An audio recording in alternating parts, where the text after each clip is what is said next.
Yo pessoal, beleza? Tudo bem com vocês? Aqui quem fala é o Zé, que hoje nós vamos aprender um pouquinho sobre a história da música.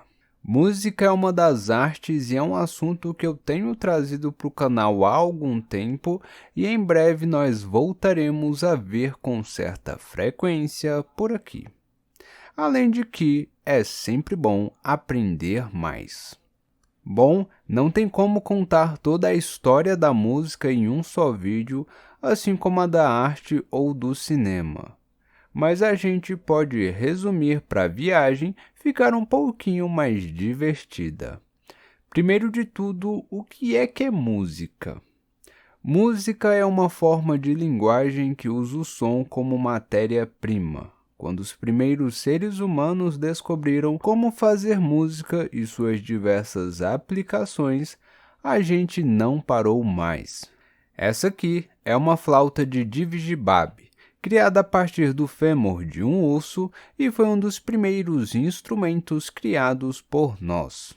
Tiveram outros? Bem possível, mas não deixaram registro. A música se baseia em princípios físicos, matemáticos e criativos para formar, a partir do som, canções, melodias, harmonias e muitos outros tipos de música. A base para isso é o som, que é basicamente o ar se mexendo muito, mas muito rápido ou um pouquinho mais lento e em alturas diferentes. O nosso ouvido tem um aparelho interno muito preciso, parecendo um caracol com um tamborzinho no centro, chamado tímpano. Toda vez que o ar tem essas perturbações perto da gente, esse movimento é percebido pelo tímpano, que vibra também, e essa tremedeira é enviada ao cérebro por nervos auditivos, que são interpretados como som. Mas o ouvido humano é de longe o menos potente. Só podemos ouvir sons entre 0 e 120 decibéis, que é a medida do som.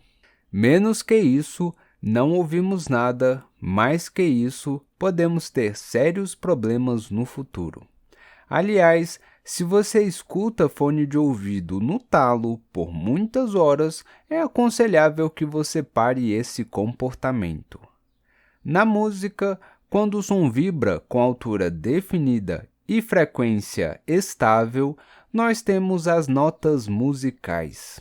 A diferença entre as notas e o barulho e ruídos é que os demais não têm altura definida e a sua frequência é variável.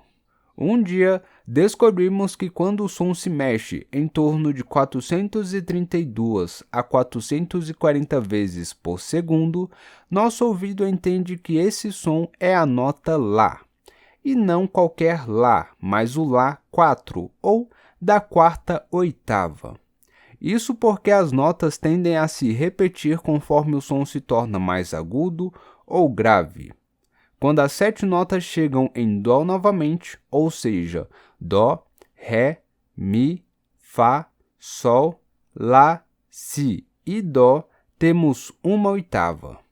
Existe um grande número de oitavas, mas o ouvido humano está limitado a ouvir apenas 10, porque, como eu disse mais cedo, quanto mais agudo for o som ou grave depois disso, não compreendemos bem o que está acontecendo e podemos danificar o nosso ouvido, além do mais de que o som não fica muito bonito não.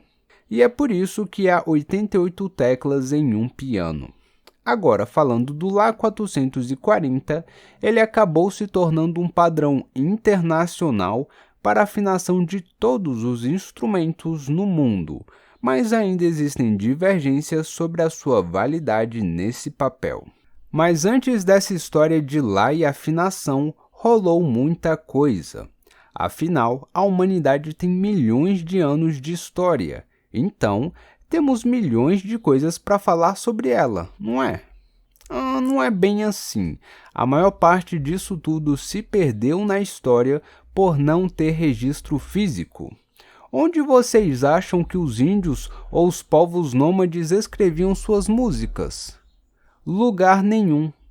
Tudo era passado em geração, e isso é chamado de patrimônio cultural imaterial. Hoje, podemos gravar indígenas brasileiros cantando ou rituais raríssimos de tribos africanas, mas essa tecnologia foi uma invenção recente. O registro musical mais próximo que temos vem da Grécia, e isso porque, além de termos relatos escritos dos grandes pensadores gregos, esses caras já tinham desenvolvido a escrita e o papel, dois elementos importantíssimos para deixar para as próximas gerações vestígios do que aconteceu antes dela. E o que eles rascunharam sobre a música evoluiu para a notação musical moderna ocidental. O nome das notas musicais, por exemplo, vem de uma canção antiguíssima de centenas de anos, escrita pelo monge italiano Guido d'Arezzo. A música na Grécia era simples e um pouquinho primitiva, quando os romanos conquistaram tudo e acabaram se apropriando da música também. O cristianismo foi aceito depois e a Idade Média se desenvolveu usando muito da cultura grega como base para as artes, e na música, principalmente o canto gregoriano. O Renascimento marca o fim da Idade Média e também rebusca essa música e a transforma, sendo o apogeu da música polifônica. Isso é, muitas vozes cantadas em alturas e tons diferentes ao mesmo tempo, de maneira harmônica. Esse aprimoramento e transformação vai acontecer de maneira parecida como aconteceu com as artes visuais. Idade Média, Renascimento, Barroco, Neoclassicismo e então a Idade Moderna marcam muita transformação e evolução na música, onde princípios básicos como ritmo, harmonia, timbre, altura e afinação evoluem e se estabilizam. Hoje, praticamente todo mundo ocidental fala a mesma língua, ou seja, usa notação musical moderna. Uma maneira sofisticada de criar e registrar músicas de modo que qualquer pessoa possa executá-la depois. Sabe, tipo uma gramática? Mas assim como a arte, nem todo mundo gostou disso, e por isso, em cada período, houve quem gostasse e quem queria queimar na fogueira certos compositores. No Renascimento, a polifonia era um sucesso, mas no Barroco começaram a fazer música só para instrumentos. No Neoclassicismo, a presença de acidentes musicais, ou os semitons, começou a crescer e nos séculos posteriores, o chamado cromatismo caiu na graça de compositores como Korsakov e rendeu o seu marcante Voo do Besouro. A música entre o século XX e o XXI foi transformada pelas guerras e pelos movimentos culturais. A repetição, que era comum em algumas peças de Beethoven, fica cada vez mais frequente com o passar do tempo. A música eletrônica e os instrumentos eletrônicos começaram a se desenvolver no pós-guerra, até dominar grande parte da música atual e virar esse tuts-tuts quero ver de hoje. E como na arte, há quem goste da música atual e há quem odeie. Mas seja você fã incondicional da bossa nova ou do jazz norte-americano, saiba que tudo isso é apenas uma parcela do que a música representa no mundo. Afinal, vivemos no Ocidente. O Oriente, onde temos muitas culturas diferentes como a russa, a chinesa, a muçulmana ou a japonesa, faz parte de outra fatia desse bolo. No Japão, por exemplo, existem instrumentos em que quem toca deve usar uma roupa especial, e na China, o conceito de notas musicais é deveras diferente.